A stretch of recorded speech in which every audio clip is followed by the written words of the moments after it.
And then when I was in the Rap Olympics back in '97, I took second place in the Rap Olympics and gave my tape to some kids at Interscope.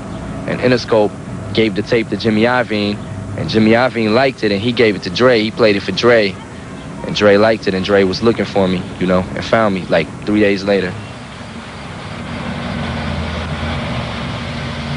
We argue so much, too. Dr. Dre's involvement on this one, is that, was it as much as the first? More. Yeah, the first album, he only did 3 tracks. This album, he's got 7 on there. And Dre was definitely more on hand with this project, you know, or hands-on. But see, I told you. Education. Dre was more hands-on with this project. He, you know, sat in there. He even mixed songs down for me that, you know, he didn't even do the beat for, you know. So he was definitely more hands-on with this project. I mean, sometimes I can be serious, I can be mad, you know what I'm saying? Sometimes I can be a complete idiot, you know what I'm saying? A goofball. So I'm like, whatever I'm feeling at that moment, you know what I'm saying? So is a lot of your stuff just sort of taking the piss out of everybody? Like, some people will look at your work and go, oh, geez, my kids, I don't want my kids to listen to that because they're going to go out and want to, you know, kill their girlfriend or whatever. What's your response to that sort of thing? I say that's bullshit. You know, anybody who's going to listen to music and have that influence them to do something that stupid, you know what I'm saying, to take it as far as like murdering somebody or something because they heard a song on the radio, then them kids were crazy to begin with. Those kids were idiots. I get a clean shave, babe, go to a rave, and dig myself up out of my grave. My middle finger won't go down, how do I wave? And it's time for folks to teach kids how to behave. Eminem, there's been a lot of stuff come out about you and homophobia.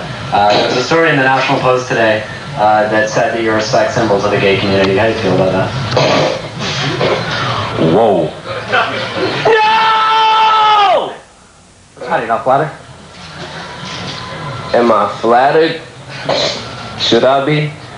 Find your edgy voice, Marshall Mathers, but do not carve it on the backs of gays and lesbians. If you're talking about the gay references, which is the one of the only things that I can think of that people are talking about is the first verse of Criminal, is the lines about gays and transsexuals or whatever, right? If you take that and you listen to it, at the end of the line I say, relax guy, I like gay men, which I shouldn't even have to justify myself, but I still did. And then at the end of the song, I say half the shit I say, I just make it up to make you mad, so kiss my white naked ass. So I'm telling you that I'm making this shit up and it's pissing you off and you're letting me get to you. I don't think nobody will ever understand what's completely on my mind. And I'm not asking people to. You know, my album is kind of like inviting you into my world. If you want to come into it, you do. If you don't, you don't. And I feel like one of the reasons that it's selling so many records is probably because there's so many kids that can relate to what I've been through. You know, there's kids that can listen to the music and say, I've been there. You know, I've been through that. So I think they can relate to it, you know. There's a lot of poor people in the world. There's a lot of lower class people that have been through a lot of stuff.